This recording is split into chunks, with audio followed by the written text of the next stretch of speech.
Thank you. What am I saying? We're just approving her? Motion to approve her? Okay, I'm going to call the special meeting of the Board of Aldermen to order at 6:52 on September 10th, 2019, here in the Aldermanic Chamber. City Clerk Patricia Piazzu will offer the prayer, and Alderman Jan Schmidt will lead us in the pledge to the flag. Almighty God, we have the high honor and serious duty to manage the affairs of our beloved city.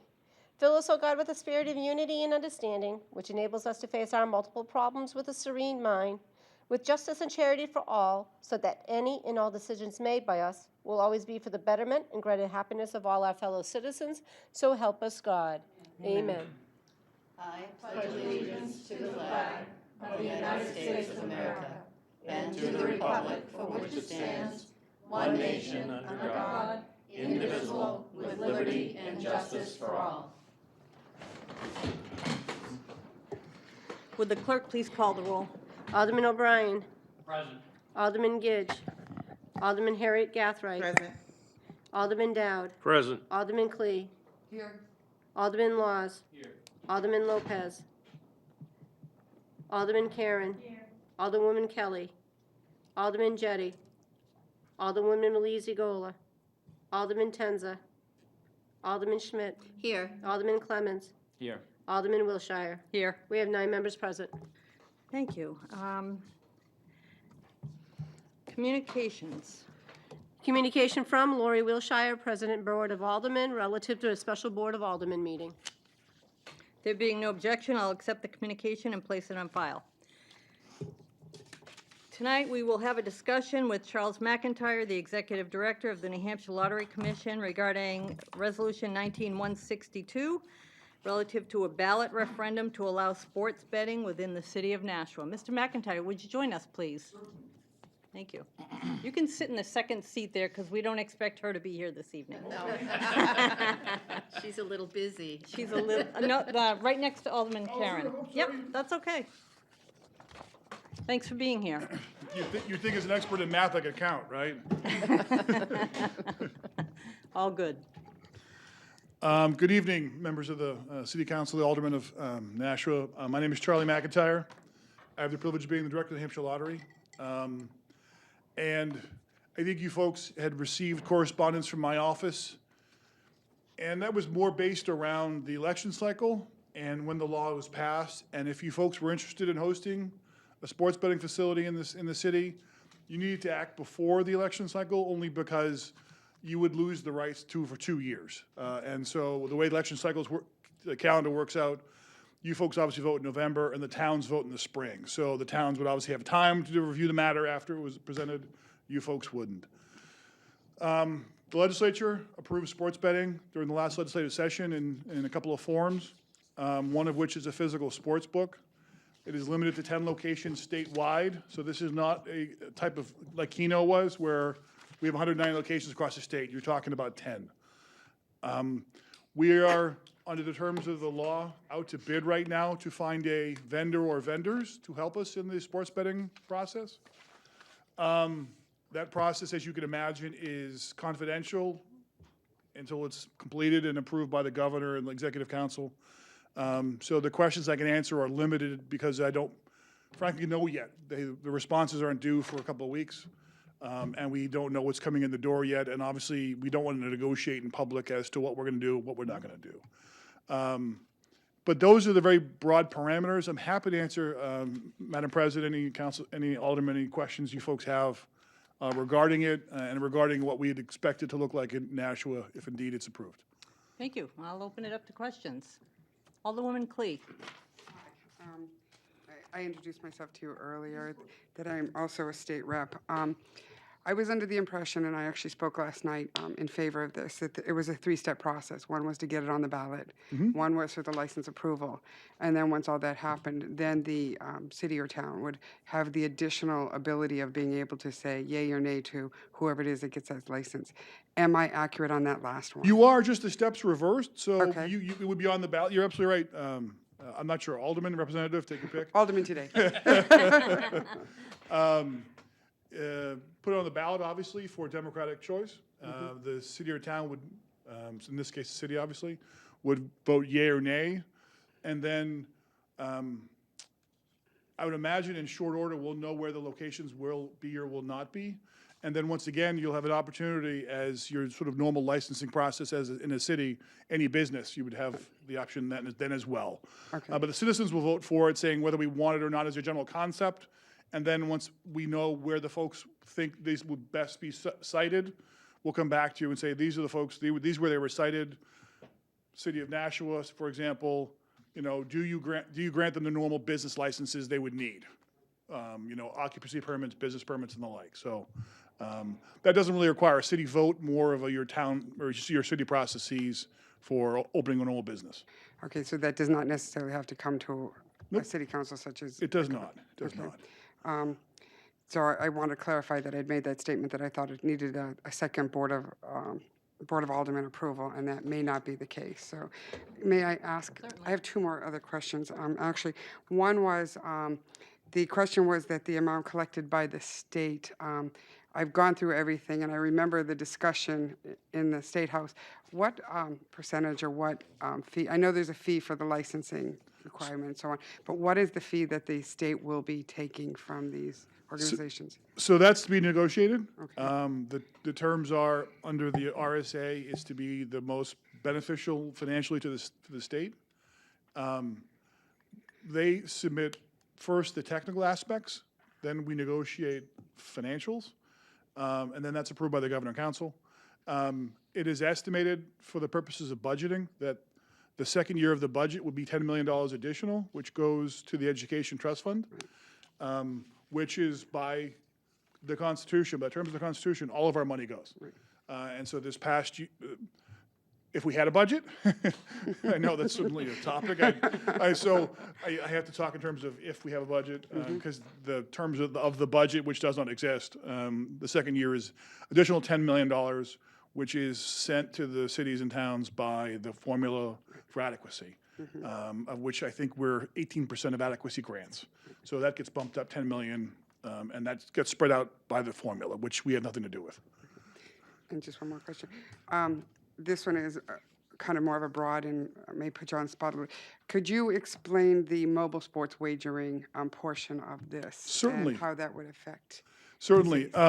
This may come as a shock to you, but folks now use their phone to bet on sports. I say this as a former organized crime prosecutor who spent a lot of time on phones of bookmakers and the like, capturing wagering. So it was suggested, the legislature at the time the bill was being debated, that if mobile wasn't part of it, we would never recapture that which is an illegal market, which is really most of what we're trying to do is not create a new gambling market. It's more transfer from a legal market to a legal market and all of the consumer protections that come with it, right? If a bettor has a complaint with a bet that they thought they won and they didn't win, what do they do now if it's illegal? Call the police. They're not going to enforce a legal bet. But versus now, where you can come complain to me directly, and if you don't get satisfaction, you can call the governor's office. And so that's why mobile was part of the legislation. Is it's certainly the way folks wager currently, by and large.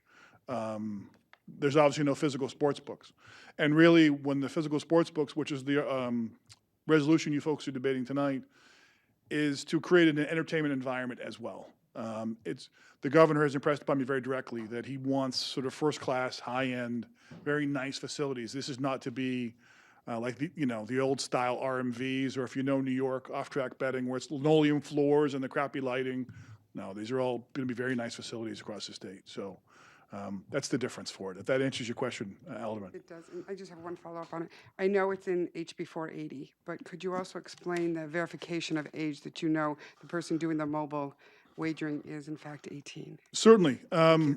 We use back up a second. We have a very active mobile product now. It's called iLottery. It's lottery tickets you can buy through the web. We contract with software providers whose job it is to do what's known as KYC, which is Know Your Customer. Very high-end software and algorithms that guarantee the age of the person. That program has been up and running for a year as of 3 days ago. And we haven't had a single complaint from a parent saying, I had a charge that was not mine. And so certainly that's your fear, is your kid gets your credit card, but in order to register an account, you have to answer a bunch of questions that a child would not know, hopefully, in terms of information of the account holder. Thank you so much. Alderman Dowd. Yeah, just a couple questions. One, at the 50,000-foot level, you mentioned a little bit, but what type of places are you looking at? What kind of criteria? And when they're selected, is it a year-to-year thing, or is it a 5-year, or is it a licensing? How does that work? So it's by contract. One of the reasons we decided to do it as a contract basis is to have closer ties with them. We really want to control marketing to a large extent. One of the lessons we discovered, certainly, and I've been in gambling for a long time. Like I said, first as the director of lotteries, and then previously as an organized crime prosecutor, so I know a lot about gambling. And New Jersey has been spending tens of millions of dollars monthly on advertising. In fact, that's almost what you see on TV is sports books and the like. We tried to impress upon the legislature, we didn't want to see that here. We wanted to sort of control messaging. So we also want to control the facilities that are licensed. And we're looking for high-end sort of sports bar type entertainment, good food, where the ideal thing would be is the sports book is just a side part of an overall robust business, where the ideal thing is to sell more food and more hospitality. And it's what we've seen with Keno. When we did our research through UNH, we found 3/4 of our retailers who sell Keno replied back that they have seen an increase in their business on the rest of it, up to 30%. So ideally, that's the kind of place we're looking for. Alderman. Alderman O'Brien. Yes. I'm also a state representative, and so just to put that out there, and as well Okay, as sure. an alderman. And I I'll did behave. support this bill when it was up at the House. And the main reason in doing so is we have in Nashua, in my opinion, 2 current places where people can go in for charitable gaming. And they are well-lit, very nice places. You wouldn't believe, just for the public knowledge, the amount of money that gets turned back to this community and to the greater Nashua area that comes from that facility, that we as a city cannot really contribute to some of these worthwhile charities that absolutely need it. So this bill here, the reason I supported it was it would be another door opener. I would imagine if they're not making the bet on the phone, that they're going to come physically into the place, and if they have some extra cash on hand, they could immediately open this up and go to their favorite game and play that game, which would enhance the charities that seem to be quite dependent now upon this.